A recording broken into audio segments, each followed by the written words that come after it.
Sarah Parker Rubio has over 15 years of experience in the publishing industry as an editor. Also an author, Her Story, Her Strength is a collection of 50 famous and lesser-known women in the Bible that shows how God worked in their lives and continues to have a plan and a purpose for his beloved daughters today. So hello, Sarah. Welcome to the Bookmark. Hi, Kara. Thanks so much for having me. So what do we learn about how God views women based on these stories and the roles of women in the Bible?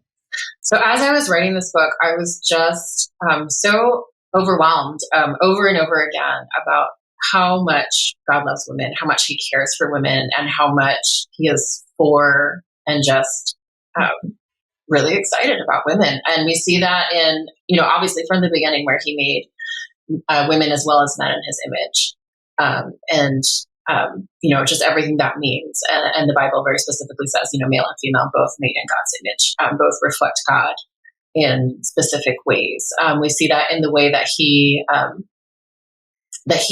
really uplifts women and watches out for them in, throughout the history of the Bible in what are very patriarchal societies in many cases where women are not given the same opportunities, not given the same level of care or attention or importance as men, but we see God seeing them. We see God seeing them as equal, and we see God making sure that they're cared for and making sure that they are given the same value in his eyes.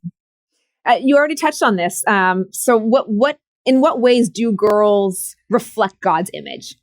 Yeah, well, I think, in all the ways that sort of humans do. But I think one thing that really impressed me and kind of inspired this book in a way is when I read, I was reading a book about the passage in Genesis that says that God made Eve to be a helper. And the word in Hebrew that's used for that, Ezer, is the same word that's used when God talks about himself coming as a help. So it's not just like a help of like, I'm your assistant, who's subordinate to you. It's this mighty help, this, rescuing, here to save the day, the cavalry's here to help.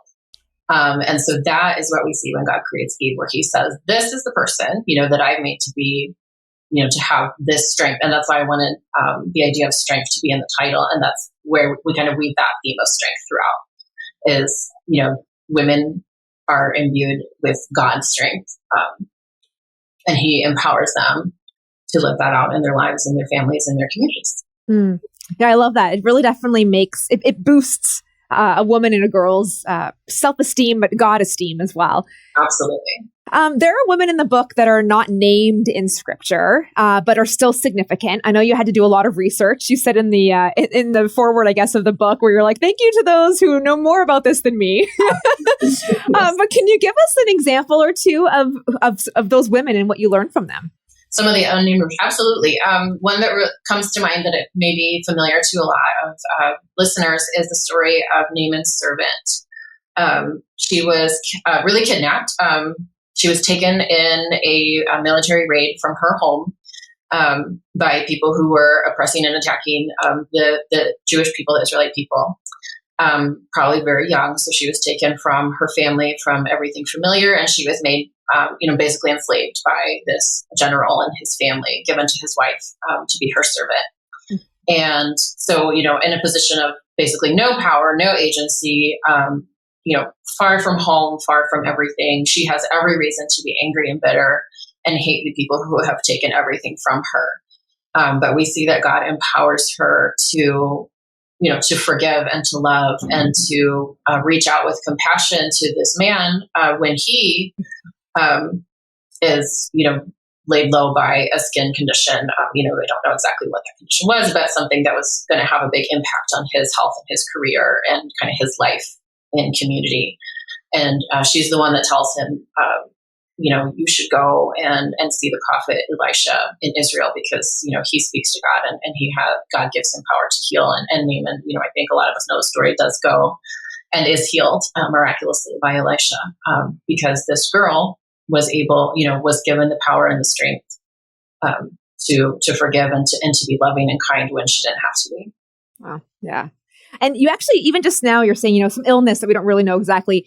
You actually took a little bit of, I guess, creative liberty, but it's not even creative liberty. But you built a story around what we do know for these women. Did you find that to be a really interesting process? Was that the challenging part? What would you say was sort of the more challenging part of the actual process of this book? Sure. Yeah, it was very interesting. It was very challenging. There are some of these women are mentioned in one verse in scripture. Yeah. And so we just don't know that much about them.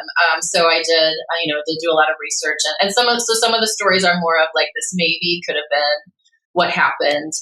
Obviously, where we know more, I was careful to be very close to what it tells us in scripture, and where we don't know as much, I did try to make that clear in the section where we talk about her world of, the scripture doesn't tell us, but this is what some people think, or this is what might have been the situation here. Yeah. And we can still learn from it, which is cool. I love the stories of Hagar and of Hannah in the Bible. Do you have a favorite female, and what have they taught you? Oh man, it's hard to pick a favorite. I do love Hagar as well.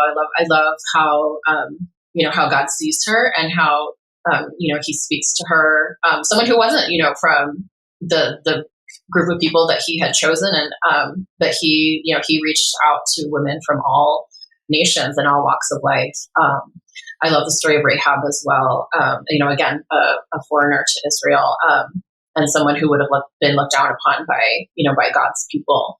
But God gave her a special place in his story, and actually even in the lineage of Jesus.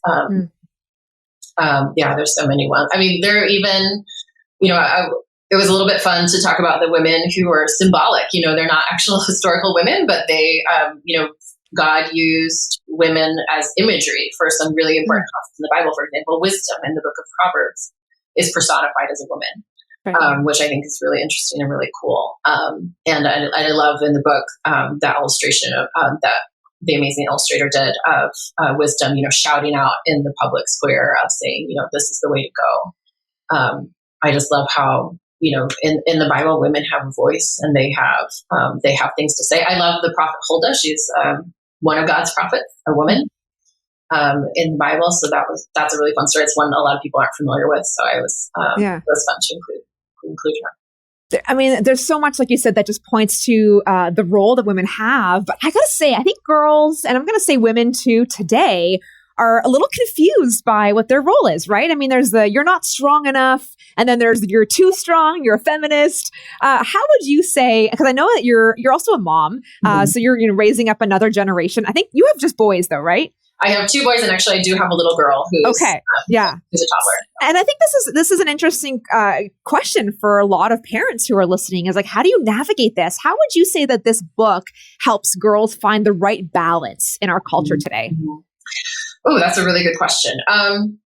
So I definitely did want to make sure that the book was, helpful and useful for, across kind of all the spectrum of, roles in the church and in the home and stuff like that.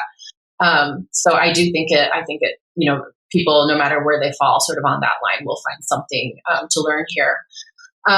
But I just think that, hopefully the focus is on, this is who God made us to be. This is who God empowers us to be. And whatever that means, for you in your particular life, and, what you end up doing in terms of career or family or, church service or whatever, God empowers you for that. And God is with you, and you are valuable, not because of what you do, and not because of, your personality or your looks or, your positions on whatever, political things, but because of who you were made to be, because God made you, because God put his fingerprints on you, and he has your hand on your life. So I think hopefully that's where we find the balance. Yeah, so good. Her Story, Her Strength, 50 God-Empowered Women of the Bible. Sarah Parker Rubio, thank you so much for your time. Thank you so much.